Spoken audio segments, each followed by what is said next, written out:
is CTV News.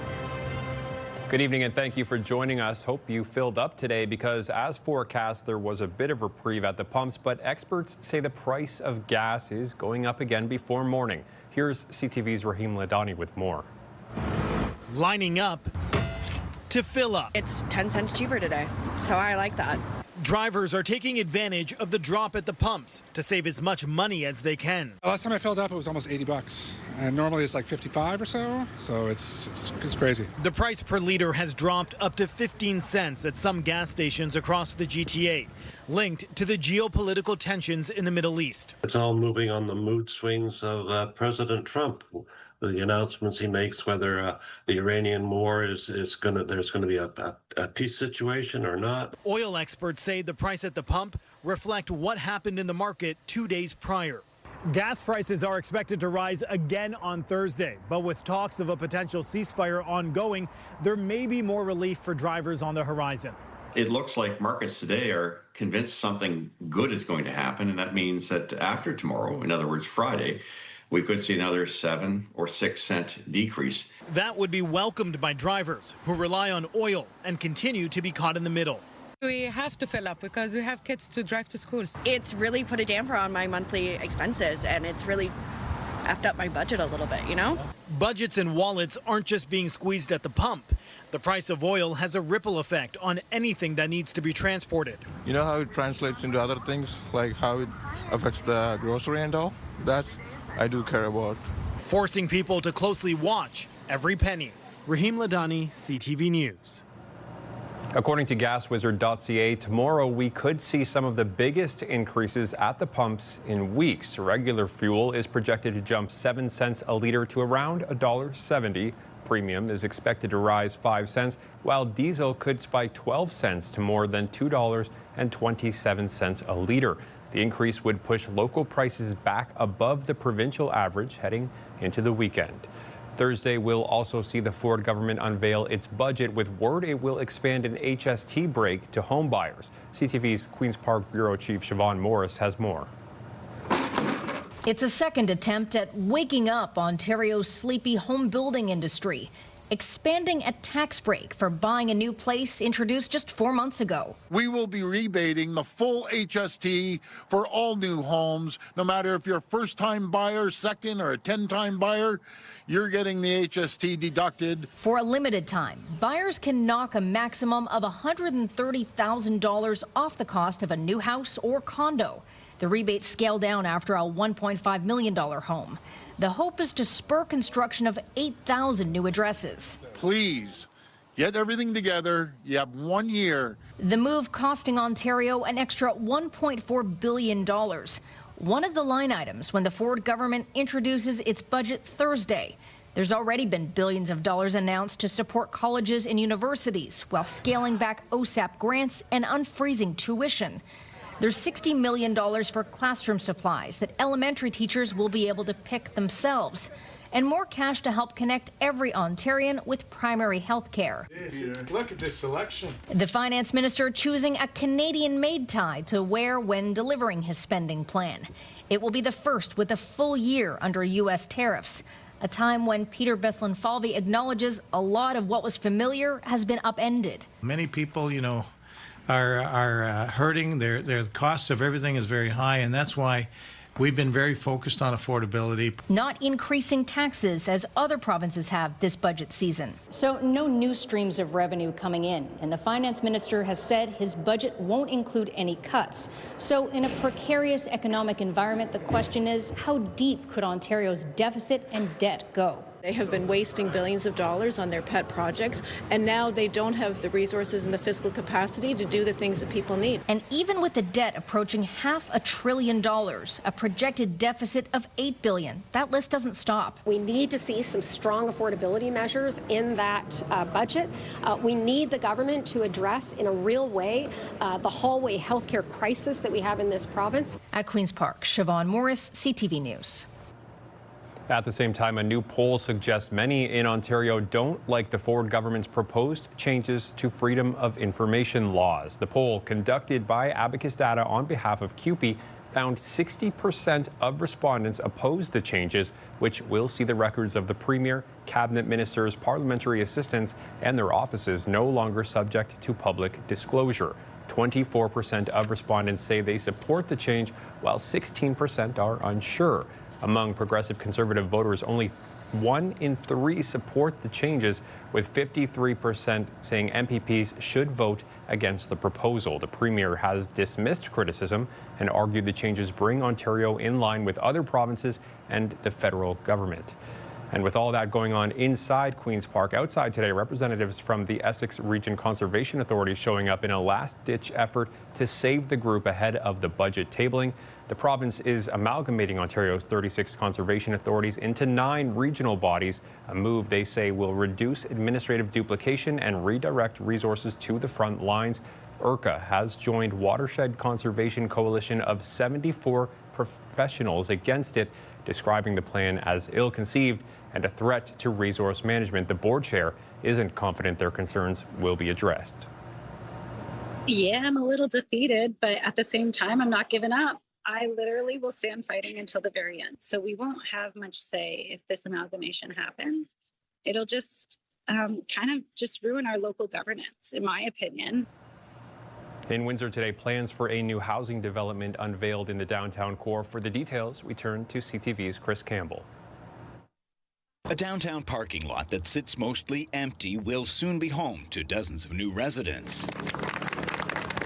The City of Windsor announcing a new housing development along Polisher Street, aimed at bringing more people into the core. I mean, we're adding 48 units to a parking lot that really is hardly utilized. This will help support things like the farmers market and other businesses downtown as well. City officials say the project is part of a broader push to turn underused land into housing while boosting activity in the downtown. It's about responsible investing by the City of Windsor and working with the development community who is interested and eager to see developments happen on spaces just like this. The Polisher Park development will include a mix of attainable, accessible, and affordable units, with some rents expected around $900 a month. Developers say construction could begin as early as this summer. We're pushing hard for July, August of 2026. Residency in 2027, so it'll be a quick build. Right now, this space generates very little revenue for the city as a parking lot, but officials say the goal is to turn it into something far more valuable, housing that brings people to live in the downtown core. We need more people.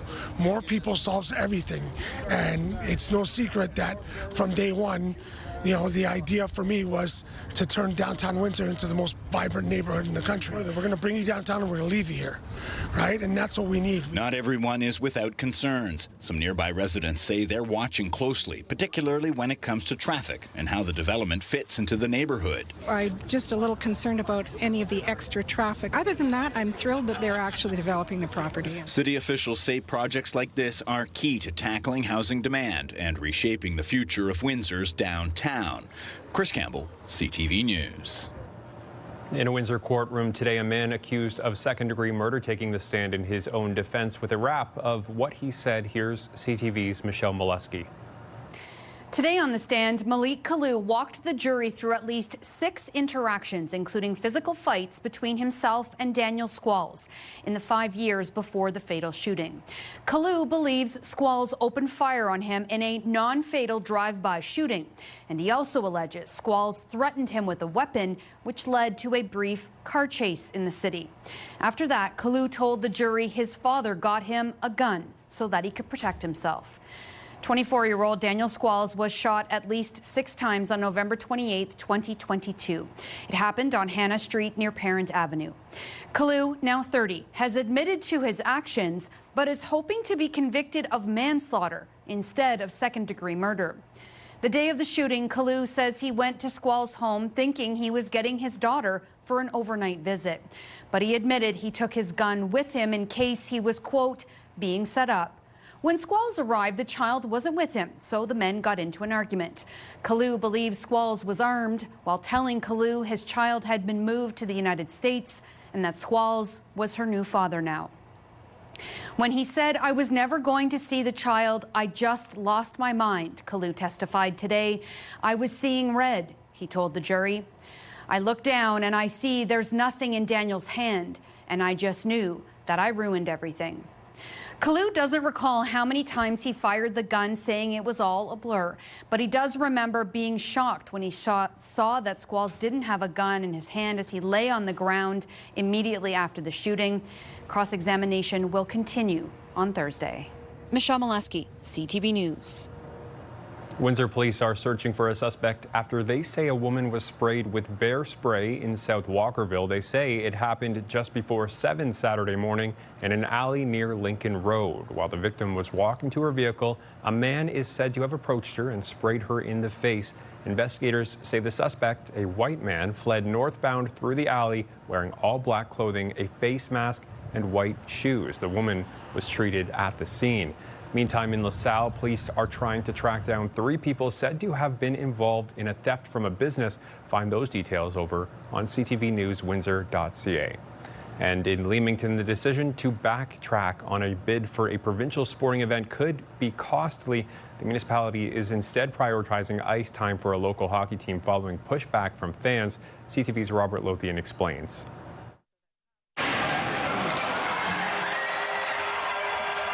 If the Leamington Flyers progress in the 2027 OJHL playoffs, they won't have to worry about finding a new home. Leamington Council walking back a decision Tuesday night to remove the ice early next year at the Highbury Canco rink. I agree. We took a lot of heat for this, and I'm going to put a little bit back on the Flyers. They've not been a cooperative organization to work with in the last number of years since they've changed ownership. Council comments about the Flyers' lack of communication prompted a statement from the team co-owner Jason Mello, calling them false allegations that we have been nothing but difficult to deal with over the past 8 years. On Wednesday, the mayor saying she stands by the comments. We certainly are advocates of hockey here in the municipality of Leamington. But again, it is our facility, and we can't have other people calling the shots. Council's decision follows a wave of public support, but ends a bid by Rose City Gymnastics to potentially host the 2027 Provincial Gymnastics Championships at the arena. So I doubt if we can put a bid in this year, which basically costs Rose City Gymnastics anywhere from $20,000 to $30,000 in revenue that goes directly to the kids. Rose City President Diana Georgie estimates Leamington will lose out on about $500,000 in economic spin-off. Scrambling to adjust, she says they'll look elsewhere in the county for a new site. It's not a small event. Rose City has put on provincial championships probably 8 times over the last 10 years, 10, 15 years, and very huge, a large turnover. I mean, the tourism has just boomed. While the municipality cost itself economically, the mayor says the reversal comes down to what residents wanted to see. If the people don't feel that is the top priority, then we have to acknowledge it. As for the Flyers, the municipality is hoping to drop the puck on a new era of communication between the two sides. Robert Lothian, CTV News. CTV meteorologist Gary Archibald has your full weather details coming up in 2 minutes' time. Got to do what the team does, follow the team. Yes, sir. And still ahead, local sports, including the uniform look the Windsor Spitfires are rocking into the playoffs. CTV meteorologist Gary Archibald joins us with our first look at the weather tonight. And Gary, it's looking a little bit warm tomorrow, but that doesn't mean people are going to want to leave their jackets at home, namely their rain jackets. I think that's good advice. Good evening, Travis. Good evening, folks. Once again, we're gearing up for a substantial rain event, I think, for the afternoon.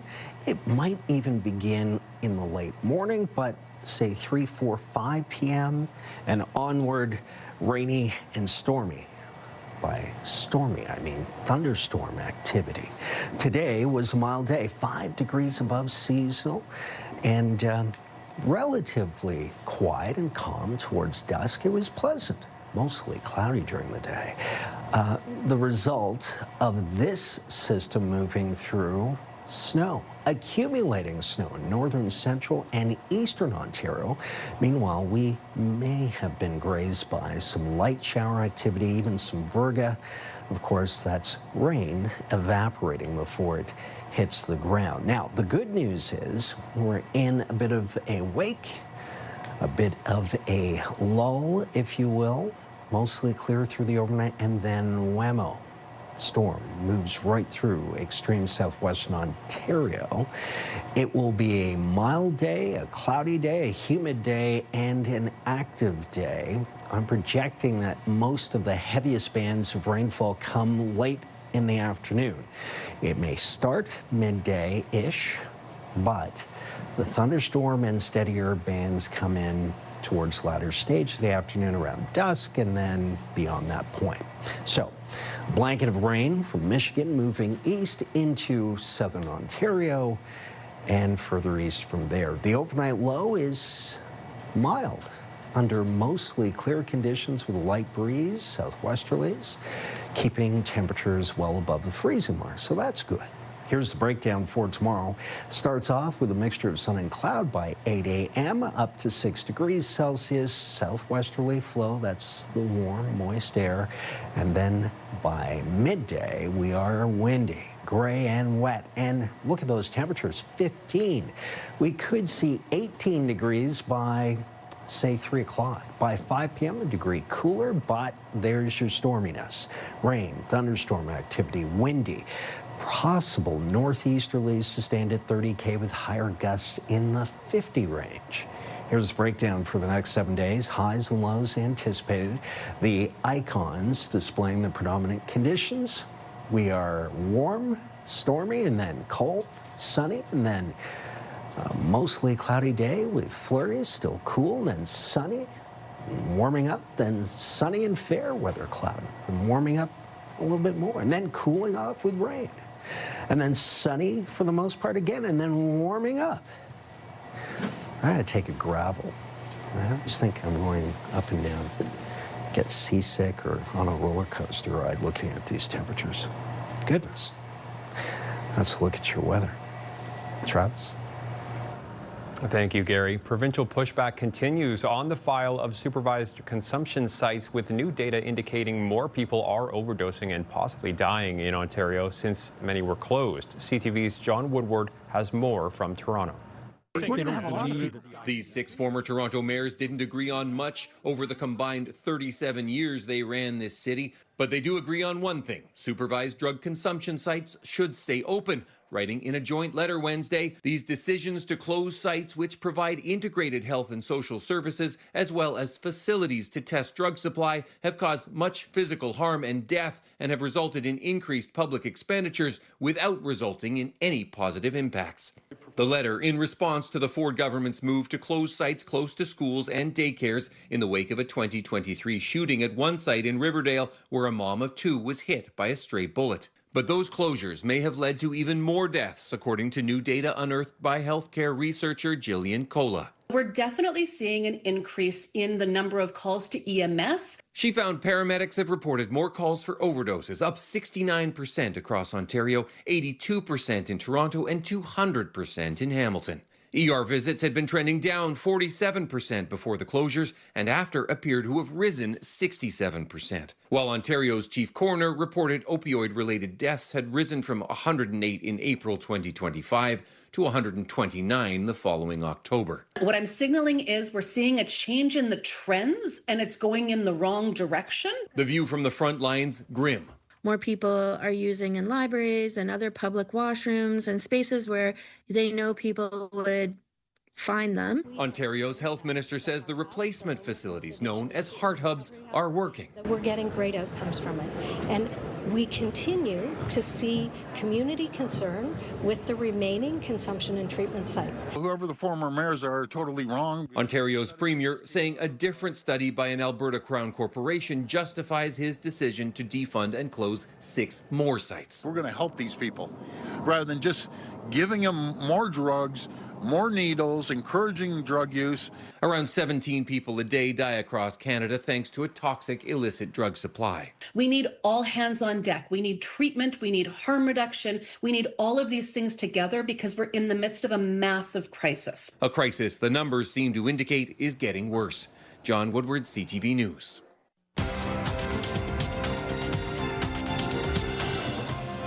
In Toronto, the TSX gained 441 points, and in New York, the Dow added 305, while the Nasdaq is up 170. The loonie dropped a fifth of a cent today. Gold gained $150 an ounce, and oil fell $2 a barrel. A young Windsor soccer player is headed to the world stage. Dylan De Silva has been selected to represent Canada at the Barca Academy World Cup in Spain, one of just 12 players chosen at the under-14 level, competing against top talent from around the world. The tournament is run by FC Barcelona and held at the club's training facility. De Silva earned the opportunity after attending a Barca Academy camp last summer, where he caught the attention of scouts. I was about to cry. I was really happy. I was really excited to go and meet a lot of players, see the real Barcelona players. They're gonna come if we make it to like the quarterfinals. They'll come and watch and see how we play. And some local hockey players are proving age is just a number. 4 members of the Living Dead Hockey League, all over 80 years old, honored at their season-end banquet. Chuck Peterson, Bruce Tennant, Keith Simison, and Etienne Rial still suiting up and playing the game. They were presented with plaques and recognized by the city, with the league now hoping they'll be inducted into a senior Hall of Fame in Ottawa. You can't put that into words. I've got chills all over my body for getting this. To be honored by your peers like this, and them to come over and thank me and say, great job, is really something. Meanwhile, OFSA hockey today in LaSalle. St. Anne's scoring to tie their final pool play game. The visitors would take a 3-1 lead, but Cooper Disher ties it up for the Saints with 1:14 left in the third. With 35 seconds left, Jack Lee nets the game winner, but sadly this afternoon the Saints lost in the quarterfinals 4-3 in overtime. In LaSalle last night, the Vipers trying to stave off elimination, trailing Elmira 3-2 in their first-round series. Max Brocklehurst gives the Vipers a 2-0 lead in the second, but the Sugar Kings came back to even up the score. Connor Chartrand gave the home team a 3-2 lead early in the third, but Elmira exploded for 5 unanswered goals. Vipers lost 7-4 and are done. And the OHL playoffs get underway Friday night. I think that should be Thursday night. The Windsor Spitfires host Guelph in Game 1 after finishing second in the Western Conference. They've won 8 of their last 11 despite missing key players and are now getting healthier at the right time. With Cole Davis back and more reinforcements expected, the team says confidence is building heading into the postseason. It's been a tough last couple of weeks, and I think the fact that we've had so many guys out and we've still come out pretty successful is huge for us and huge for our confidence, especially going into playoffs. Guelph's a good team, and they're structured, and obviously we got to be ready. But like I've said all year, man, when we're playing our game, we're tough to beat. And one more note on the Spitfires as they head into Game 1 tomorrow night. A playoff tradition with a twist. The entire team showing up with matching buzz cuts. A clean look for the postseason push and a way to build some team unity heading into Game 1. It's everyone did. Coaches did. The equipment managers did. So we're all in here. We're all in. Is this the first time you've had your head shaved? Yeah, it is. It's just getting really itchy, but it's a little longer than it was the other couple days ago, so it's nice. They all want to be like you, because take the cap off. What do you got? Let me see. I started it. It's ground a little. I'll get this down here today, and the boys, Liam Greentree started it, and everyone else followed. So it's fun to see them. They're enjoying it, and we're excited. Hey, the shirt says whatever it takes, right? No, exactly. Got to do what the team does. Follow the team. Yes, sir. I don't mind it. Had to get used to it though, definitely. But since all the guys got it, I'm not ashamed of it, so I like it. Not great, to be honest with you, but everyone doing it. We kind of got together as a team. We came up with the idea, so something that we decided to do. Definitely missed my hair. I had a curly head of hair, but for the playoff run, it'll be fun, and hair always grows back, so. The discussion here at Windsor City Hall. Windsor's top stories. A major project is about to get underway. Breaking news alerts. Severe weather is a possibility. And watch live. Good evening, and thank you for joining us. Download the CTV News app. CTV News Windsor has launched a newsletter helping you start your day with the latest local news. By signing up, you'll get direct local content straight from CTV Windsor to your inbox, including top stories, the forecast, and videos. You can sign up at ctvnewswindsor.ca. For another look at the 7-day forecast, we're joined by CTV meteorologist Gary Archibald. And Gary, I keep calling it a roller coaster of a forecast. It's kind of like a greatest hits of weather, right? We've got everything. We've got thunderstorms. We've even got flurries. We've got it all. Look at you. Creative. Poetic. I like it. You know, I'm going to steal that from you. That's Travis Fortnum. And it's good. Greatest hits. Bit of everything. I even mentioned Virga earlier today. Yes, thunderstorms, mild, then sunny, cold. Look at this, flurries followed by some sunshine, temperatures below seasonal, and then ramping up above seasonal. Goodness, it's going to be an interesting next week. The long-range forecast does have April being right now in the mid-teens for the first week, the entire first week. So if you're looking for some stability in terms of temperatures, we'll have to wait at least a week. And then things stay warm for a bit. Let's look at your weather wherever you are. Have yourself a good night's rest. Enjoy your weather, no matter what. Good night. Thank you, Gary. And finally tonight, speaking of greatest hits, the Windsor Symphony Orchestra trading in the stage for an elementary school gymnasium today, letting kids at Southwood Public School experience live classical music.